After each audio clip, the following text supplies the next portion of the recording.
Finally, the Afghan government has now decided to release the prisoners gradually after biometric screening. Secondly, according to Doha Agreement, the Taliban would start intra-Afghan dialogue with Afghan sides, and I repeat, Afghan sides, on 10th March. It may be noted that it doesn't explicitly ask the Taliban to hold a dialogue with the Afghan government. The joint declaration between Afghanistan and US issued the same day also mentions intra-Afghan dialogue and negotiations between the Taliban and an inclusive team of the Islamic Republic of Afghanistan. The nomination of the members for this inclusive team is again an uphill task, as mentioned by Ambassador Ayaz Wazir also.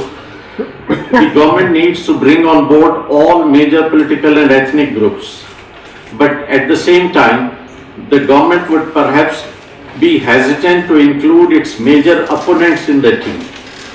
The Ghani Abdullah split in Kabul is yet another problem. According to Ambassador Riaz Muhammad Khan Sahab, this should not be a hurdle if the dialogue is meant to be inclusive. Yes, but it can at least complicate the peace negotiations. Zalme Khalilzad, after all, failed to strike a deal between these two rivals, and Ghani and Abdullah both were sworn in as president at two different ceremonies in Kabul on 9th of March. Well, the third issue, as the two speakers before me already discussed, is the agenda of talks.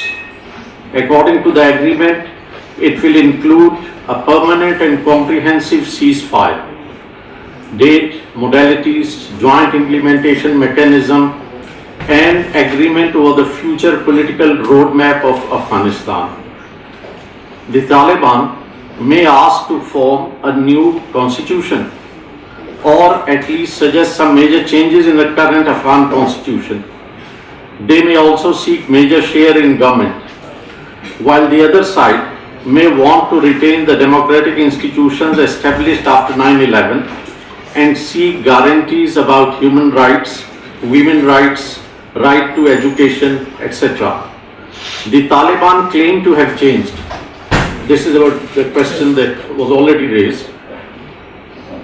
And Taliban have assured their interlocutors at different meetings about their respect for women's rights in accordance with Islam. In fact, I recall that in 2015 and 16, there were two meetings organized by Pagwash in Doha, where Taliban met the other Afghan delegates also, and there they assured them about their respect for human rights, women's rights, etc. And they told their interlocutors very clearly that they are changed people now. They are not Taliban of 1990s. And then there was a meeting, or perhaps two meetings in Oslo about the same time between Taliban representatives and the representatives of Afghan women. Some Afghan female activists such as Ms. Fawzia Kufi and Ms. Shukriya Barakzai, they went to Oslo and they had interaction with a group of Taliban representatives, and there Taliban assured them about their respect for women's rights. But still, the Taliban opponents don't believe in them and say that the Taliban have a different interpretation of Islam, which is not generally acceptable. Because the Taliban always say that they agree with the rights of women and human rights in accordance with Islam, the rights given to them by Islam. Now there's a controversy when you go on about the definition of such a phrase, that what are the rights that are given to them by Islam. So there are different interpretations on them, and that's what their opponents highlight. Well, the fourth major challenge in the whole process are spoilers. All those elements who don't want peace in Afghanistan for one reason or another. For example, those who benefit from war economy, those who have established their fiefdoms, those who use Afghan soil against Pakistan, those who can't rule Afghanistan without foreign support, and so on. In the Doha Agreement, a phrase has been mentioned at least 3 times, and this phrase is a new post-settlement Afghan Islamic government. This indirectly conveys the US understanding for a change of government as a result of intra-Afghan dialogue.